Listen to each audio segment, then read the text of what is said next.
কেন এই মুহূর্তে পিআর পদ্ধতি সম্ভব নয় এবং এটা হতে গেলে যে নানা ধরনের যে জটিলতার কথা আমরা পুঙ্খানুপুঙ্খানুভাবে সেগুলো তুলে ধরার চেষ্টা করছি। বিএনপির সিনিয়র যুগ্ম মহাসচিব রুহুল কবির রিজভী জানিয়েছেন পিআর পদ্ধতি সম্ভব নয় এবং সুষ্ঠু নির্বাচন নিয়েও রয়েছে বড় সংশয়। রুহুল কবির রিজভী অভিযোগ করেছেন প্রশাসনের বিভিন্ন স্তরে এখনো আওয়ামী লীগের দোসররা রয়ে গেছে যারা সুষ্ঠু নির্বাচন আয়োজনের পথে প্রতিবন্ধকতা সৃষ্টি করছে। রোববার রাজধানীর আগারগাঁওয়ে নির্বাচন ভবনে নির্বাচন কমিশনার আব্দুর রহমান এল মাসুদ ও আনোয়ারুল ইসলাম সরকারের সঙ্গে বৈঠক শেষে তিনি সাংবাদিকদের প্রশ্নের জবাবে মন্তব্য করেন। আমাদের যে 2030 ভিশন যেটা ঘোষণা করা হয়েছিল কয়েক বছর আগে, সেখানে আমাদের একটা অঙ্গীকার ছিল, ঘোষণা ছিল যে প্রবাসী যে ভোট, সেই প্রবাসীদের ভোটের কি অবস্থা এবং তারা কি দিতে পারবে কিনা, তাদের অগ্রগতি কীরকম। তো সেই ক্ষেত্রে আমরা আমাদের বক্তব্যগুলো শুনলাম। পোস্টাল ব্যালটের মাধ্যমে তাদের ভোটটা হতে পারে এটা নিয়ে তারা কাজ করছেন। এই বিষয়গুলো আমরা সেখানে আলোচনা হয়েছে।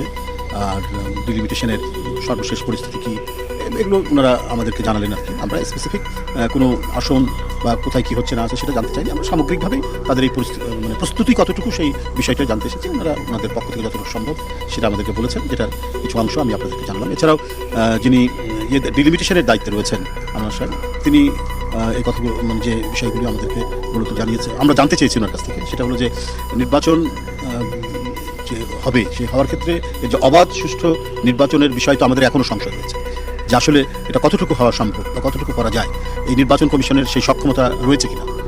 সেই বিষয়গুলি আমরা দুজন ওখানে ছিলাম, সেটা আমরা প্রশ্ন করেছি, তাদের কাছে জানতে চেয়েছি। তারা পূর্ণাঙ্গ প্রস্তুতির কথা বলেছেন। কিন্তু আমরা এও জানি যে প্রশাসনের বিভিন্ন স্তরে, এটাও তো একটা প্রশাসন, যদিও একটা ইন্ডিপেন্ডেন্ট বডি, এটা রাষ্ট্রের একটি স্বাধীন সত্তা, কিন্তু বিভিন্ন স্তরে স্তরে দোসররা বসে আছে। দোসররা তারা নানাভাবেই একটা অবাধ সুষ্ঠু নির্বাচন যাতে বিঘ্নিত হয়, না করা যায়, সেটা নানা ধরনের তারা কলাকৌশল এবং সুদূর প্রসারী ষড়যন্ত্রের সাথে যুক্ত রয়েছে। সর্বক্ষেত্রে আপনার সিভিল প্রশাসন বলুন, সেখানেও যেমন রয়েছে, অনেক ঘটনায় দেখছি অনেক কিছুই হচ্ছে। তো সব কিছু মিলিয়ে আমাদের সেটাই জানতে চাওয়া ছিল যে দোসররা এখানে কী ধরনের তারা অবস্থান করছে, তারা কোনো ধরনের প্রতিবন্ধকতা সৃষ্টি করছে কিনা, এগুলো আমরা তাদেরকে প্রশ্ন করেছি। তিনি বলেছেন যে না, আমরা সব কিছু বিবেচনা করে সব কিছু দেখে শুনে যাতে স্বচ্ছতার ক্ষেত্রে, ট্রান্সপারেন্সির ক্ষেত্রে কোনো ধরনের যাতে কোনো বিঘ্ন না ঘটে, কোনো ধরনের কোনো কালিমা যাতে লিপ্ত না হয়, সে ব্যাপারটা তারা সুচারুভাবে তারা দেখছেন। এবং একটা অবাধ সুষ্ঠু নির্বাচনের জন্য যে প্রস্তুতি দরকার, নির্বাচন কমিশন সেই প্রস্তুতি তারা গ্রহণ করছেন। সে ব্যাপারে তাদের যথেষ্ট আত্মবিশ্বাস রয়েছে, কমিশনের যথেষ্ট আত্মবিশ্বাস রয়েছে। এই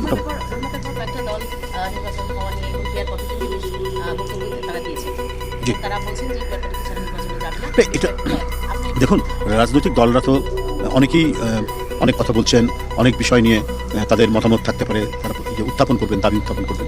কিন্তু আমরা যেটা মনে করি, দলের পক্ষ থেকে তো আমরা আমাদের অবস্থান জানিয়েছি, আমাদের নেতৃবৃন্দ, পার্টির মহাসচিব এবং আমাদের বিশেষ করে আমাদের ভারপ্রাপ্ত চেয়ারম্যান জনাব তারেক রহমান সাহেব, সবাই আমরা প্রতিনিয়ত আমরা আমাদের দলের অবস্থান তুলে ধরছি।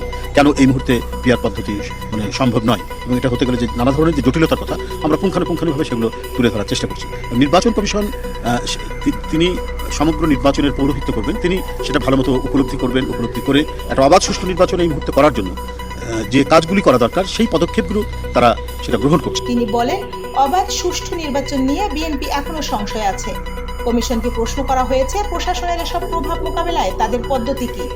তবে তিনি আশা প্রকাশ করেন যে বর্তমান নির্বাচন কমিশন অবাধ সুষ্ঠু এবং অংশগ্রহণমূলক নির্বাচনে আয়োজন করতে সক্ষম হবে। সংখ্যানুপাতিক প্রতিনিধিত্ব বা পিআর পদ্ধতি নিয়ে প্রশ্নের জবাবে তিনি বলেন, এই মুহূর্তে তা সম্ভব নয়, তবে কমিশন সবকিছু বিবেচনা করছে। এ সময় গণ অধিকার পরিষদের সভাপতি নুরুল হক নূরের ওপর হামলার সুষ্ঠু তদন্তের দাবিও জানান বিএনপির এই সিনিয়র নেতা। সুষ্ঠু ও অংশগ্রহণমূলক নির্বাচনের দাবিতে বিএনপি নেতাদের এই অবস্থায় রাজনীতিতে নতুন আলোচনার জন্ম দিয়েছে। দেখুন এরপরে কি পদক্ষেপ নেয় নির্বাচন কমিশন। সঙ্গে থাকুন বিআইএম নিউজে। দেখা হবে পরবর্তী নতুন কোনো ভিডিওতে। ততক্ষণ ভালো থাকুন, সুস্থ থাকুন, নিরাপদে থাকুন। ধন্যবাদ।